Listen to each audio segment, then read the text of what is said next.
नमस्ते। कभी सोचा है कि अंग्रेजी के ये जो हजारों लाखों शब्द हैं ये आखिर बनते कैसे हैं? आज हम इसी के कोड को क्रैक करने वाले हैं। उन दो बहुत ही खास हिस्सों को समझेंगे जिनसे मिलके ही हर एक शब्द बनता है। तो आखिर वो सीक्रेट कोड है क्या? हर अंग्रेजी शब्द के पीछे ऐसा क्या छिपा है? देखिए, जवाब बहुत ही सिंपल है। ये सब कुछ बस अल्फाबेट यानी वर्णमाला के दो हिस्सों में बटे होने का खेल है।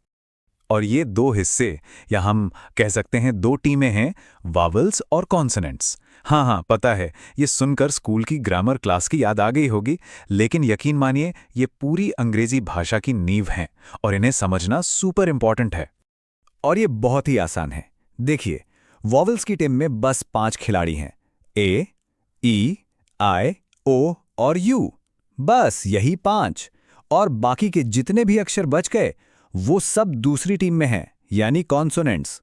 लेकिन बात सिर्फ इन अक्षरों के नाम की नहीं है।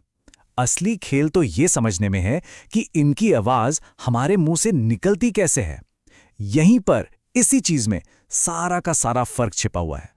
अच्छा, तो जब हम कोई वावल बोलते हैं ना, तो सोचिए कि हवा फेफड़ों से आती है और मुंह से एकदम फ्री होकर बिना किसी रुकावट के बाहर निकल जाती है। बोलकर देखिए, आ या ई। देखा, आवाज एकदम खुली और साफ है। अब कॉन्सोनेंट को देखिए, यहां कहानी बिल्कुल उल्टी है। इसकी आवाज तब बनती है जब हवा का रास्ता कहीं ना कहीं थोड़ा सा ब्लॉक होता है, या तो जीभ से, या दांतों से, या फिर होठों से। जरा बोलकर महसूस कीजिए, ट या प। फील हुआ? हवा एक पल के लिए रुकती है। बस यही है कॉन्सोनेंट की पहचान। और यहीं पर एक बहुत ही जरूरी, मतलब एक गोल्डन रूल आता है। अंग्रेजी का कोई भी शब्द, जी हाँ, कोई भी शब्द, चाहे वो कितना भी छोटा क्यों ना हो, बिना वॉवल के बन ही नहीं सकता, हो ही नहीं सकता। वॉवल्स असल में शब्दों की जान होते हैं, उनका आधार। अच्छा, अब आते हैं अल्फाबेट के सबसे खास और हाँ, थोड़े से कंफ्यूजिंग लेटर पर, वाई। ये एक ऐसा खिलाड़ी है जो सिचुएशन देखकर अपनी टीम बदल लेता है। कभी ये वोवेल की टीम में खेलता है तो कभी कॉन्सोनेंट की। तो सवाल यह है कि वाई वॉवल जब होता है। इसका रूल बहुत सिंपल है। जब किसी शब्द में कोई दूसरा वॉवल यानी कि ए, ई, आई, ओ या यू में से कोई भी मौजूद ना हो, तो यू उनकी जगह ले लेता है और वॉवल बन जाता है। उदाहरण के लिए इन शब्दों को देखिए, स्काई या ट्राई। सुन रहे हैं? यहां वाई बिल्कुल आई की आवाज निकाल रहा है। या फिर एंग्री शब्द को लीजिए, यहां ये ई की तरह साउंड कर रहा है। इन सभी शब्दों में वाई एक वॉवल का काम कर रहा है। तो फिर वाई कॉन्सोनेंट कब बनता है? इसका भी एक सीधा साधा नियम है। जब वाई किसी शब्द के एकदम शुरू में आता है तो ये हमेशा य की आवाज निकालता है और कॉन्सोनेंट बन जाता है। जैसे कि येलो, यू या येल्प। इन सब में सुनिए, शुरू में एक य की आवाज है ना?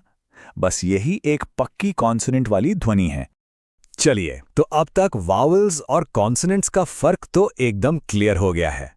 अब कहानी में एक और मजेदार ट्विस्ट लाते हैं। जानते हैं, हर वॉवल की एक डबल रोल वाली पहचान होती है। मतलब हर वॉवल की कम से कम 2 अलग-अलग आवाजें होती हैं। एक होती है छोटी यानी शॉर्ट साउंड और एक लंबी यानी लॉन्ग साउंड। शुरू करते हैं ए से। इसकी छोटी आवाज है ए, जैसे एप्पल या कैट में। और इसकी लंबी आवाज है ए, जैसे केक या बेक में। सुना फर्क? ए और ए। अब ई को देखते हैं। इसकी शॉर्ट साउंड है ए, जैसे जेट या नेट में। लेकिन इसकी लॉन्ग साउंड एकदम अलग है। वो है ई, जैसे फीट या लीफ में। है ना काफी अंतर? अच्छा, अब है आई की बारी।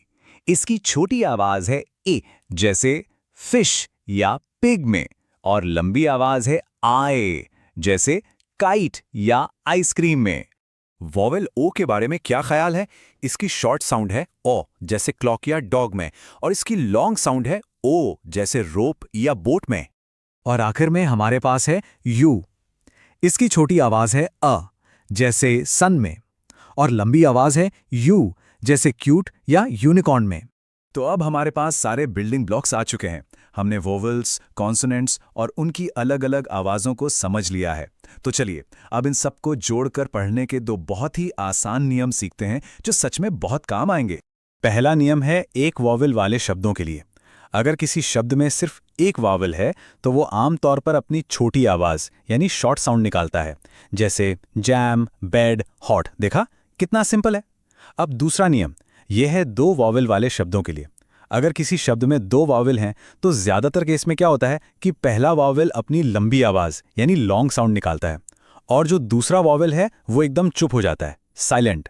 जैसे बेक शब्द को देखिए, हम एक ही लंबी आवाज़ सुनते हैं पर ई की कोई आवाज़ नहीं आती। ठीक वैसे ही कोट में ओ की लंबी आवाज़ आती है पर ए साइलेंट हो जाता है। ये दो नियम, ये ढेरों अंग्रेजी शब्दों को सही सही पढ़ने की चाबी हैं। लेकिन मन में एक सवाल तो आ रहा होगा, है ना, कि उन शब्दों का क्या जो इन रूल्स को फॉलो ही नहीं करते? अंग्रेजी में तो ऐसे शब्दों की भरमार हैं जो कोई नियम नहीं मानते, तो उनका क्या? खैर, इन रूल ब्रेकर्स की कहानी हम समझेंगे, पर किसी और दिन।